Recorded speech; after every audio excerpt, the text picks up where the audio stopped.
Hey guys, my name's Brian from QA1. Thanks for joining us. We have an awesome truck to show you today. It's a 1988 Chevy truck. John is the lucky owner of this thing. John, oh my God, this thing is sweet.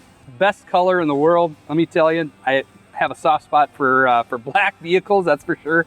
You know, obviously, I think there's a little bit of a little history behind the truck. Can you tell me a little bit about the history? Yeah, so I bought the truck in 2018 from two 30-plus year long friends, Nick and Craig Corbett. It was their late father's truck.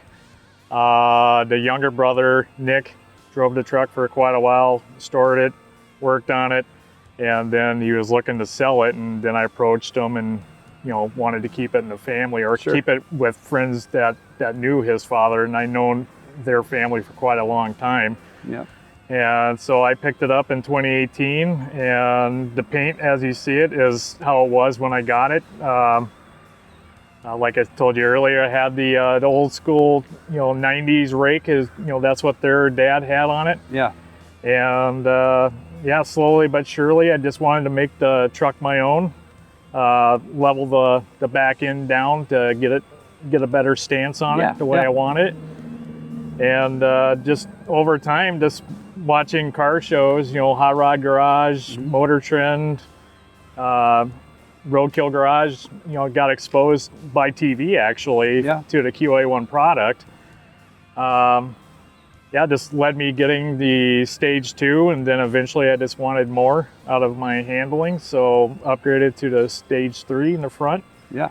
How was the install? I mean, was it nice and easy to put in? And it was pretty straightforward. It was a little bit of a challenge. While the motor was in it, we left the inner fender wells in it, so that created a little bit of a challenge. But buddy Kyle, we worked on it all in his garage. He had all the tools, all the plasma cutters, so he was a huge help. And between the two of us, we got it done in 2 days. Cool. But yeah, outside of that, the instructions are really good. Yeah, just all the templates that came with it were super helpful. Mm-hmm. But once we got it dialed in, I brought it to get aligned. Big one to Centerline Frame and Hugo. They did an awesome job with the alignment. We just brought it to the QA1 open house and then the Autocross at the State Fairgrounds, and it did really well for what I wanted.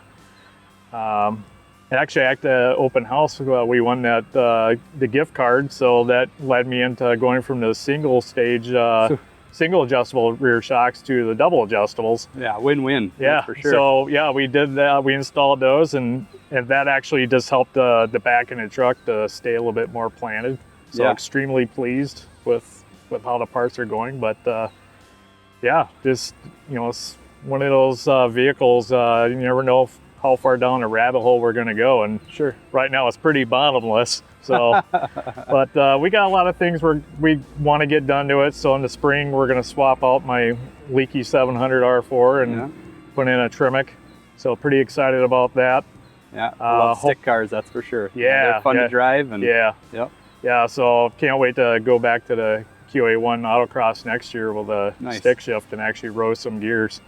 Yeah, so. I heard this thing coming up. It's got a mean idle. What do you got for a motor in it? So it's a 383 stroker, 507 horse at the crank. We did try to run it on a chassis dyno, but we just couldn't get it to cooperate with the dyno and the torque converter. Hence one of the reasons we want to switch it to a Tremec. Yep. So then we can find out what the true wheel horse is. But yeah. So we started talking about all the horsepower that you got, great suspension that you've installed in it. What do you have to put that power to the ground for wheels and tires? Tires, they are a Nitto 555 G2. Great tires. They're sticky enough for what I need. They wear really well, but they're on American Racing Drift rims. Really like them.